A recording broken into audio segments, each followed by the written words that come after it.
The first time Leo noticed the wrongness, it was the ghost of a scratch on the polished oak floor. It was a faint, silvery line, arcing for a few inches beside the leg of his coffee table, a heavy, solid piece of mahogany he'd inherited from his grandfather. He frowned, crouching to trace the mark with his fingertip. He lived alone. He was meticulous, almost to a fault, a trait that had served him well in his career as an architect. He didn't drag furniture, he lifted it. He didn't have pets, and his cleaning lady, Mrs. Gable, was a gentle, shuffling woman in her late 60s who treated his possessions with the reverence of a museum curator. He dismissed it, a snag on his own shoe, perhaps. A moment of carelessness he'd already forgotten. He bought the scratch with a soft cloth until it was barely visible and thought no more of it. He left the next morning for a site visit, a 2-day trip to oversee the framing of a new commercial building. When he returned, tired and smelling of sawdust and city rain, he dropped his keys into the ceramic bowl by the door and froze. The air in his house felt static. Stagnant. He couldn't place the feeling, but it was like walking into a photograph of a room rather than the room itself. He walked into the living room, and the feeling intensified. Everything was exactly as he left it. The remote control at a perfect right angle to the edge of the side table, the stack of architectural journals squared away, the cushions on the sofa plumped and dented only by the memory of his form. But the coffee table was off. Its left legs were no longer aligned with the edge of the area rug. The displacement was minuscule, perhaps 2 centimeters to the right, but to his trained eye, it screamed. It was a dissonant note in a perfectly composed symphony. He stared at it for a long minute, his heart thumping a slow, heavy rhythm. He told himself it was his imagination, a trick of the eye brought on by exhaustion. He walked into the kitchen to make coffee, his movements stiff and deliberate. As the machine gurgled to life, his gaze drifted back into the living room. The table hadn't moved back. It sat there, stubbornly, silently, 2 centimeters out of place. That night, before bed, he did something that made him feel foolish. He took a roll of painter's tape and marked the precise position of each of the table's 4 legs on the floor. He even took a picture with his phone, the blue tape stark against the dark wood. It was a ridiculous, paranoid act, but it soothed the crawling unease on his skin. A week passed. He had a busy, demanding schedule that kept him out of the house for long stretches. He checked the tape every time he came home. Nothing. The table remained perfectly within its blue-bordered prison. The memory of the unease began to fade, and he started to feel silly about the tape. He was still grieving Clara. His sister Sarah had told him over the phone, grief does strange things to the mind, makes you see patterns where there are none. He bought this old house on the outskirts of town 6 months after the funeral, hoping a project, a new space to shape, would help him heal. It was a beautiful Victorian, surprisingly affordable. The realtor had been vague about the previous owner, some academic who'd supposedly taken a last-minute sabbatical abroad and sold in a hurry. A real steal, the realtor had said, his smile a little too wide. On Saturday, Leo went out for his weekly grocery run. It was a 3-hour affair, including the trip to the farmer's market. When he returned, arms laden with paper bags, he kicked the front door shut and went to the kitchen. It was only after he'd put everything away that he remembered to check the living room. He walked in, and a cold dread washed over him. The coffee table was no longer touching the tape. All 4 legs had shifted. It had moved another centimeter or so to the right, and maybe a centimeter forward toward the fireplace. It was now sitting askew, a silent, defiant island on the sea of his floor. He pulled out his phone, his hand trembling slightly, and compared it to the picture he'd taken. There was no doubt it had moved. This was the beginning. The horror didn't arrive with a bang, but with a quiet, creeping insistence. It was in the armchair in the corner of his bedroom, which he found angled slightly more toward the window after a day at the office. It was in the heavy, ornate bookshelf in his study, which seemed to inch away from the wall, creating a finger-width gap that hadn't been there before. Each time, the shift was tiny, negligible. It was the kind of thing a less observant person might never notice. It was the kind of thing he could almost convince himself was a tremor from a passing truck, the house settling, his own memory failing him. He started documenting it. He bought a laser measure and a logbook. Every morning before he left, and every evening when he returned, he would measure. From the leg of the dining table to the wainscoting, 34. 7 inches, from the edge of the sofa to the doorway, 89. 2 inches, the numbers became his mantra, his grip on sanity. And every time he left the house for more than an hour, they changed. 34.6 inches, 89.0 inches, the furniture was migrating. It was a slow, glacial drift, always inward, toward the center of each room. He told his sister about it during their Sunday call. He tried to keep his voice level, matter of fact. "Sarah, I think someone's been in my house. Did they take anything?" she asked, her voice sharp with concern. "No, that's the thing. They don't take anything. They just move the furniture. Just a little bit." There was a long pause. "Leo," she said, her tone softening with pity. "Are you sleeping okay? Are you eating?" "This isn't about that," he snapped, more harshly than he intended. "I'm not imagining it, I'm measuring it. The big armchair in the living room has moved a total of 5 inches in 3 weeks. Maybe it's the house settling," she offered, the textbook rationalization he already tried and discarded. "It's an old house, Leo. The floors probably aren't perfectly level." "The floors are level. I checked them before I bought the place. And settling doesn't move a 200-pound bookshelf horizontally." "Okay, honey," she said, the way one speaks to a child or an invalid. "Just try to get some rest.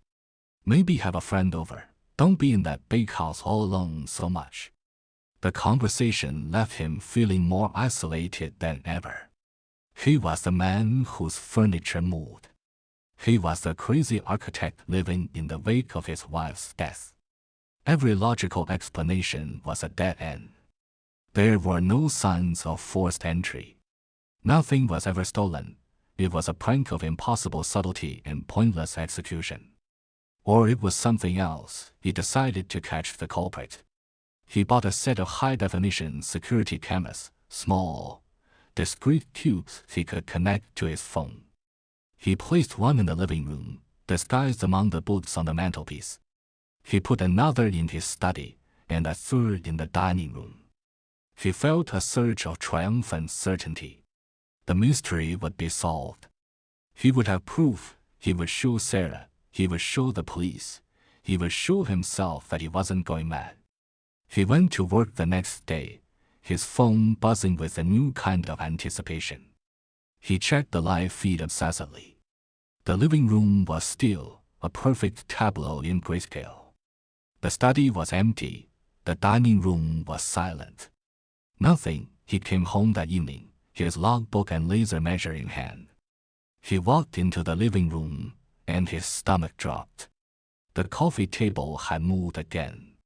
Significantly this time, it was a good 4 inches from its taped markers. The armchair had pivoted nearly 15 degrees. He fumbled for his phone, his fingers slick with a sudden sweat, and opened the camera app to review the day's footage. The recording for the living room camera began at 8:05 a.m. And when he left, it showed the empty room, sunlight moving slowly across the floor. At 11:23 a.m., the feed dissolved into a blizzard of digital static, a screeching, white noise chaos that lasted for exactly 1 minute. At 11:24 a.m., the image returned, crisp and clear. But the coffee table was in its new position. He scrubbed through the footage, back and forth. 11:22:59 The table was in its correct place. 11:24:00 It had moved. The intervening minute was a void, an electronic scream. He checked the other cameras. The same thing at 上午11点23分. Every camera in his house had simultaneously recorded 1 minute of pure, unadulterated static. The boundary between reality and horror began to dissolve. The simple, explainable anomaly had become impossible. Something was not just entering his house and moving things. It was actively, intelligently erasing its own presence. It was editing reality. The psychological toll was immense. He started to hear things. The normal groans and creaks of an old house took on a new, sinister character. There was a low, resonant hum he could sometimes feel in the floorboards, a thrumming that seemed to vibrate in his bones. He'd hear a soft, wet, dragging sound from the floor below, but when he raced downstairs, there was nothing. The air grew thick, heavy with a faint, sweetish, vaguely metallic scent he couldn't identify. He stopped inviting people over. How could he explain the labyrinth of painter's tape on his floors? How could he explain why his dining chairs were huddled together like frightened sheep? He stopped leaving the house unless it was absolutely necessary. The act of crossing his own threshold became fraught with a sickening dread. What would he find when he returned? What new, subtle violation would be waiting for him? The house, his intended sanctuary, had become his tormentor.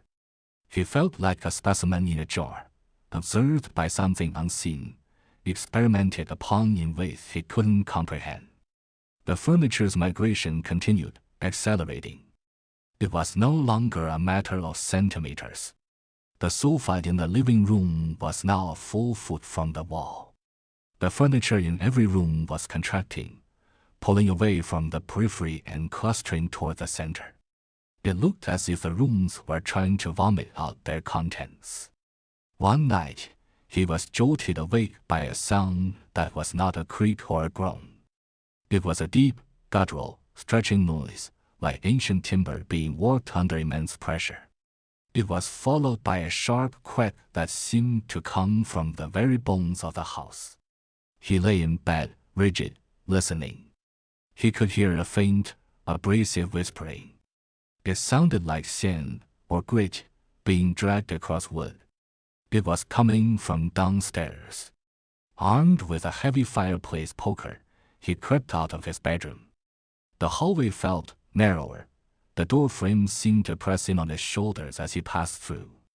He chalked it up to fear, to his senses being distorted by adrenaline.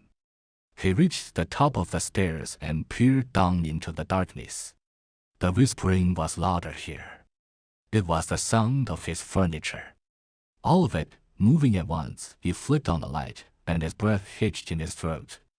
In the living room below, the coffee table, the armchairs, the side tables, everything was shuddering. They were vibrating, sliding across the oak floor in tiny, jerky movements, scraping faint new lines into the wood as they went. They were all converging on the exact center of the room, leaving a growing, empty perimeter along the walls. He watched, mesmerized and horrified, for what felt like an eternity but was probably only 30 seconds. Then, as if a switch had been flipped, it all stopped. The house fell silent, save for the frantic pounding in his own chest. He didn't sleep for the rest of the night. He sat on the stairs, the poker held tight in his white-knuckle grip, and watched the silent, clustered furniture. He was a prisoner. Leaving was an invitation for the violation to escalate. Staying was a slow, agonizing descent into madness. The sun rose, casting long, distorted shadows across the living room. The furniture looked like a bizarre, modernist sculpture in the center of the vast, empty floor. The next few days were a blur of sleepless paranoia. He subsisted on canned soup and crackers, afraid to leave even for groceries. The house grew more oppressive. The air was cloying, difficult to breathe. The humming in the floors was constant now, a low, digestive growl. The door to his study, which had always swung open smoothly, now scraped against the frame. He had to put his shoulder into it to get it open. The walls were closing in. The thought was insane, a product of his unraveling mind, but it lodged itself there and refused to leave. The hidden details, the things he noticed but filed away, began to surface in his memory with terrifying clarity. The strange, almost organic pattern in the plasterwork in the upstairs hallway that looked less like a floral design and more like a cross-section of porous bone. The way the wood grain on the floorboards didn't always match up, as if different sections were subtly, slowly, sliding past one another. The faint, metallic smell, it reminded him of blood, but sweeter. The eagerness of the realtor to close the deal, the as-is clause in the contract he'd barely glanced at. The previous owner who'd moved abroad. Had he moved, or had he simply disappeared? He had to know. He had to have a final, definitive piece of data. His architect's mind, the last bastion of his former, rational self, screamed for proof. He had been measuring the wrong thing. He had obsessively chronicled the position of the objects within the space. He had never measured the space itself. He remembered the original blueprints he received when he bought the house. He scanned them onto his laptop, a habit from his job. He scrambled to his study, the door groaning in protest as he forced it open. He found the file, his heart hammering against his ribs. The living room dimensions, 24 feet by 16 feet. He grabbed the laser measure. He stood in the eerie emptiness near the living room wall, the huddled furniture a silent congregation in the center. He aimed the red dot at the opposite wall and pressed the button. The device beeped. He looked at the reading, and the world tilted on its axis. 23 feet, 8 inches, he measured the other dimension. 15 feet, 9 inches, his blood ran cold. He stumbled through the house, a frantic, desperate cartographer of his own tomb. The dining room had lost 5 inches of width. The main hallway was 4 inches narrower than it was on the blueprints. The door frames were shrinking, the ceilings were imperceptibly lowering. The truth, in its monstrous, impossible simplicity, crashed down on him. It wasn't the furniture moving. It was the house. The house was shrinking. It wasn't settling, it was contracting. The shifting furniture was just a symptom, objects being squeezed away from the encroaching walls, like food being pushed toward the center of a closing fist. The groans and cracks were not the sounds of old wood, but of a slow, colossal flex. The humming was the vibration of some vast, unknown biology. The house wasn't a structure. It was an organism, and he was inside it. He laughed. A raw, broken sound tore from his throat. He had meticulously documented his own digestion. Sarah was right, it was the grief. The grief had an idiom here, to this specific, predatory place that had been waiting patiently for a new, solitary occupant. He thought of the academic, the previous owner. Had he measured the walls, too? Or had he just woken up one day to find he could no longer fit through his own front door? The realization broke him. The fight was over. There was no escape. How do you escape from the stomach of a beast when you're already halfway down its gullet? He spent the next few hours in a strange, detached calm. He walked from room to room, touching the walls. They felt different, warmer than they should be. There was a subtle give to the plaster, a slight sponginess, like pressing on cartilage. The air was thick with that sweet, metallic odor, the smell of enzymes. The digestive process was accelerating. That night, the sounds were deafening. A wet, peristaltic shudder ran through the entire structure. The walls visibly pulsed, the wallpaper wrinkling and stretching like skin. The floorboards buckled, groaning as they were compressed. He sat on the living room floor, his back against the clustered sofa, and watched. The perimeter of the room was gone. The walls were now pressing against the outer edges of the furniture. The mahogany coffee table, his grandfather's table, splintered with a sound like snapping bone as the encroaching walls exerted their inexorable pressure. He looked over at the mantelpiece, where a single framed photograph still stood, miraculously unshaken from its spot. It was a picture of him and Clara, smiling on a beach, the sun in their hair. It was the one object he never measured, the one thing whose position was sacred, absolute. As he watched, a fissure appeared in the wall behind it. The plaster cracked and flaked away, revealing something dark and fibrous beneath. The wall flexed, and the mantelpiece tilted. The photograph slid off and fell to the floor, the glass shattering. The final contraction began. It was no longer a slow creep. It was an active, hungry clenching. The walls of the living room were moving, visibly closing in on him. The clustered furniture was being crushed, its wood and fabric and metal groaning in a final, inanimate agony. He closed his eyes, thinking of Clara, of sunlight and open spaces. The pressure in his ears was immense, a deep-sea descent into oblivion, and the last thing Leo saw before the darkness took him was a faint, ghostly scratch on the floor where the coffee table had once begun its slow, inexorable journey to the center of the room.